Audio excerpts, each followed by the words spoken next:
This clip is from the Boundary Riders podcast, and if you do enjoy this, then make sure to check out the full episode out every single Wednesday morning on YouTube and Spotify. But let's move to these trade rumours. Well, not trade rumours as such, just a couple of trade news stories that came out throughout the last few weeks, or last couple of days or so.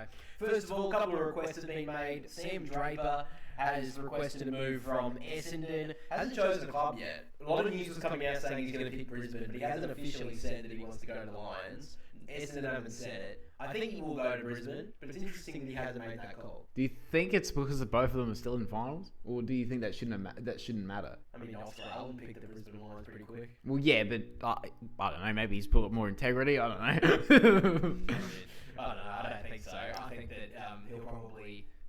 I think he'll go to Brisbane still. It just looks quite interesting, really. Like, why does he not pick an Essendon? Well, yeah. Maybe there must be something behind the scenes, pros or something saying, "Look, man, we don't really like Riley O'Brien anymore." Well, to be honest, I don't think any of them do. Like, I've heard reports that some people don't like. Well, it's not like they don't like him, but they don't. They just want. Yeah, I don't know. They've wanted a different ruckman for years. Come on, I mean, we're on a podcast here with maybe a couple of hundred listeners. Throw something out.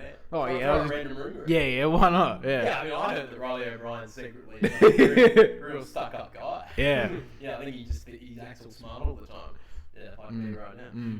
That's obviously not true. Anyway, Campbell Chester, surprisingly, someone's actually wanted to go to Carlton. Yeah, I think he's decided to request a trade there. Yeah, I think all Carlton supporters are cheering that someone actually wants to go there. Yeah, one person. Actually two. We'll get to that in a minute. Port Adelaide had Jacob Ware announce that he wants to move to the Power from GWS. How do you feel about that? I think it's a good player. Is it a player that Port need? Maybe, but it's just to me, it's depth. I think he can be in that best 22, but I think for the moment it's depth that Port Adelaide desperately need. And because he has been delisted from the Giants in the past, he's an unrestricted free agent. So basically, as soon as they decide the currency that he's on, he'll be going straight there. That's what the good thing about Port for this is for Port is that the fact is that they don't have to give anything away. Yeah. Is that Port? And we don't have so that's the good thing. Charlie Spargo has decided that he wants to join North Melbourne. This seems so weird. Like, I understand they just want to get a depth player in, but how many of these players do the Kangaroos bloody fast around with? Like, you need a key defender. I understand that, Spargo can add some little bit of spark up forward, but isn't that the whole point of them getting Jacob Cascanti last year from Sydney? It seems like it's the same player who played in the VFL at Melbourne in a shithouse forward line who couldn't get a game in that forward line in the AFL side. Like, what would he bring to this team that Cassanti, and the other small forwards that they have in that team? I was going to say, they've got Cooper Harvey up there, who's been playing some decent games. You've got Paul Curtis, of course. You've got others that have been around the market. Obviously, delisted a couple as well recently. Yeah, I still don't believe. I don't know why Eddie Ford was delisted, wasn't he? Yeah, I think that was a very much. When he came in the AFL side, he played a good game. I know he wasn't the most polished player or maybe pressure forward that they need, but I still don't believe Spargo's your answer. I don't think Spargo's your answer to get them to a final series. Get them, above 17. Or above the bottom four. Yeah, I don't know. Just, I guess, if they get him for nothing, what can you say? I wouldn't be asking for, he's a free agent, isn't he? Sorry, he said? He's an unrestricted free agent. Yeah, so he can go for nothing. Yeah. He can go for nothing. So, it's not the worst thing in the world, but it's just something that just seems like a full... Like, leave... I guess you could pick on they're listed free agent almost. I don't know if that makes a difference anyway. And a couple of Fremantle players have requested moves. Will Brody to Port Adelaide and Liam Reedy to Carlton. So, Will Brody to Port Adelaide, you've been pretty happy about this? Yeah, I think he's a good player that's... with Ollie Wines coming to the near end, he's got maybe, if he's lucky, 3 years Wines. I think with his heart problems, it might not make a difference, but I just think that if he gets one more incident with that, it might force him to retire. And it's nice to have that contested player in, and a young player as well that's like that sort of for Port Adelaide. So I'd like him in there. I like it as well, because obviously Travis Boak's retired as well. Like if you did notice in the last game watching the Port Adelaide against the Gold Coast, Travis Boak was taking a lot of centre bounces too. So Will Brody's a pretty good inclusion there. It does leave. I think Connor Rose will go back in there next year. I would feel like. I'd say so. I think this is just I think with the few injuries Port Adelaide have during the year, it'll be interesting. Like Burgoyne being out for a lot this year, Bergman being out for a lot of the second half of the year. There's a couple of players that will be pushed back into that back line. I think Chase Burgoyne's better off half back. And I think Bergman is as well. I think that it's nice to have that tagging role, but Bergman is I believe he's more of a defender, and I think you need to keep him that way. Especially with how poor Port Adelaide are in defence. Yeah. They still need to get a defender. I know. I don't know where they're going to get it from, but they need to find a defender. Like Harrison Ram had a pretty decent. Yeah, I know. I still I'm sure you're going to get to it, but there's other players in Victoria that are from South Australia. Throw your money at the defenders. Just ask. Like, we'll give you, say, $50K a year. Want to come back home and sit? Who do you want? I want Wilkie. I still want Wilkie, and I've wanted him for about 4 years. Yeah. I mean, obviously the Dogs have offered him a huge amount of money. We talked about that on the main channel with the trade video. Yeah. But, I think the Port Adelaide needs to offer him a lot of money. Even if you have to go a bit overs, I was thinking that. It's like, is it too much for a defender? But it's like Port Adelaide need a bloody big defender who can take the bloody big forward. Still always thinking back to that, a guy who's in St Kilda. Why did they get rid of Dougal Howard? I know there was other personal shit that happened there. So. Oh, was it? Yeah. No, you're just no. No. Tell me maybe later. I mean, we don't even have any relation to the Dougal Howard family, so we don't actually know anything really true. And also for the other one was Liam Reddy, wasn't it? Yeah, so Liam Reddy, I just mentioned as well. I think I think that's a good trade. I think he's a good player. I think he's a decent ruckman who just would never get a game at Freo. So he has to look elsewhere, and I think we've seen a couple of. We obviously saw Roy Meek do that for Fremantle a couple of years ago and how much he's thrived. And even like Mark Pidnett, I'd still want to see him get a go. I think when he's in that team for Carlton, he's still decent. Yeah, I agree with you. I don't think there should be any issue. Like, fucking let him have a go. But looks like they want to try and give Liam Reddy a chance too. But let's get to a couple of rumours that are just absolutely fucking crazy, eh? You seen this Lachie Neale one? Oh, no way. Yeah, I did see that. So there's been a bunch of rumours circulating around on SEN apparently that Lachie Neale could be Eagles bound. Are you kidding me? Like, they're saying that he wants to go back to WA. This was a couple of years ago, I think you remember. Yeah.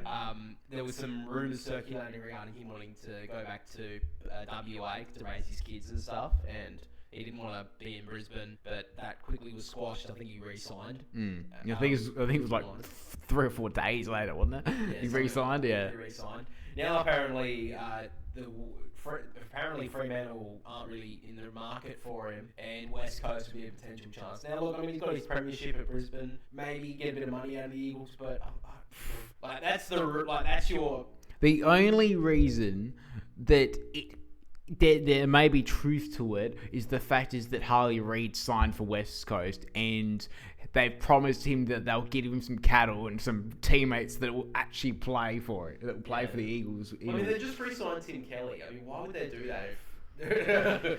I mean, that was just the worst trade of all time, isn't it? I mean, Geelong got very lucky with that. I mean, he's had a couple of good seasons, but he never reached the heights that he did. I don't know why they re-signed him again. I still don't know why they re-signed him. And said, I'm trying to find my love for the game. And then, what was it? 2 months later, they've re-signed him, and then later in the year, he's dropped to the waffle. And yeah, they say he said he had wanted to go back and get his form back.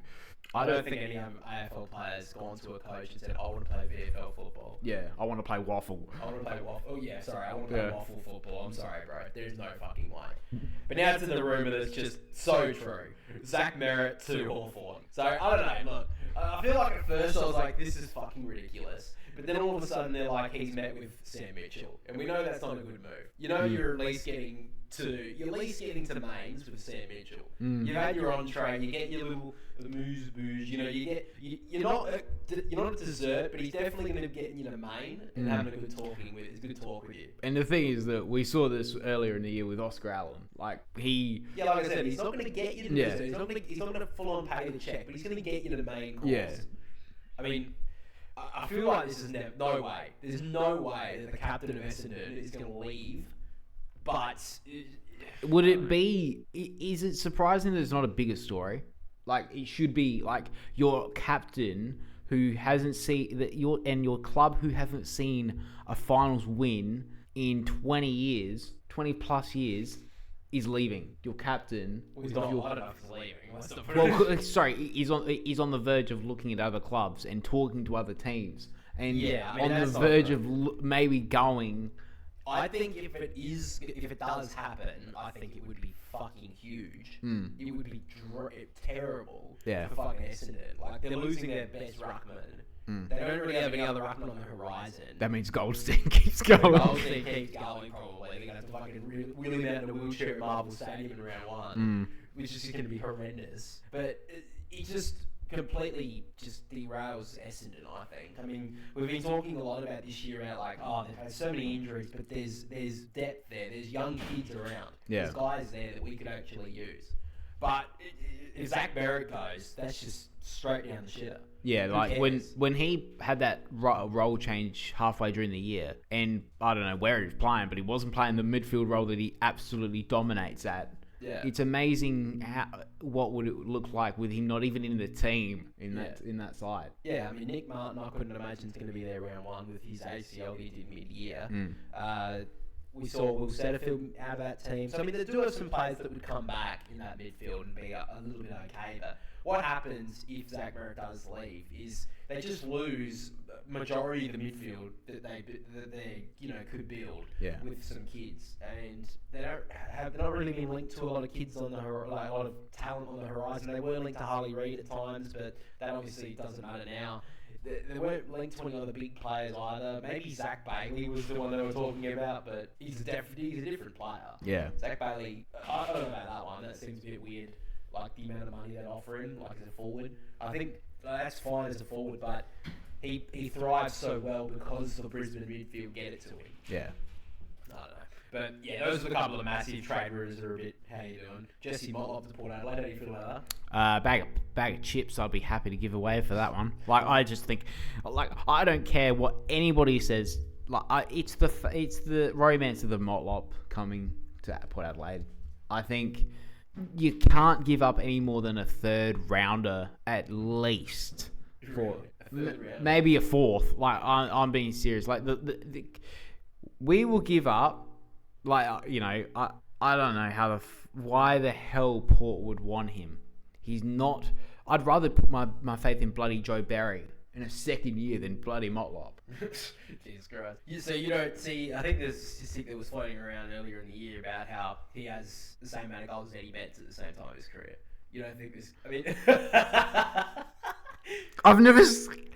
The only time this year he looked any good was either the last game or the second last game, and they played him a bit of midfield. But even that, he played 1/4 of that he was any good at. I've never seen him play a good game and actually like get the scruff of the neck and take it with him. Like a lot of small forwards can do. A Papley, a Cozzy Pickett, a Shy Bolton. I can't see it. Jesse Motlop's next in line. So I can't see him kicking 40. I can't see him kicking anywhere near 30 goals a season, let alone a 40 plus season. I think that's probably a good. I mean, around the frustration that you have, I think that's probably a good way to look at it. Like, if you're going to be recruiting a guy like him, you think you're going to have to pay a pretty decent amount because the potential would somewhat be there for people, and that's why Carlton want to keep him and why he's a high draft pick and stuff. So.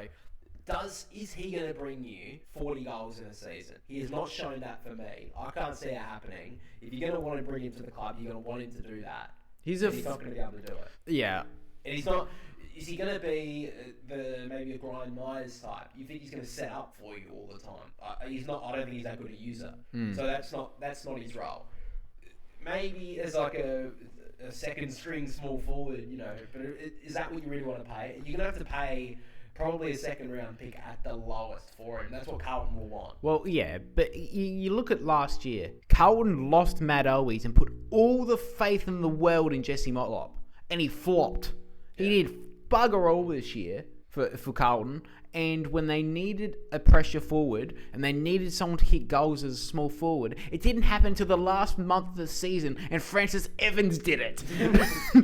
So do you think Port Adelaide should be recruiting Francis Evans back? It was Motlop had all season to do what Francis Evans did in a month of football. Yeah. That's your answer. Port Adelaide don't need another forward. They need some defence. They need some tall defenders. Yeah, I agree. So I think that, obviously a lot of Port fans will be sitting there. I don't think that Jesse Motlop's the answer.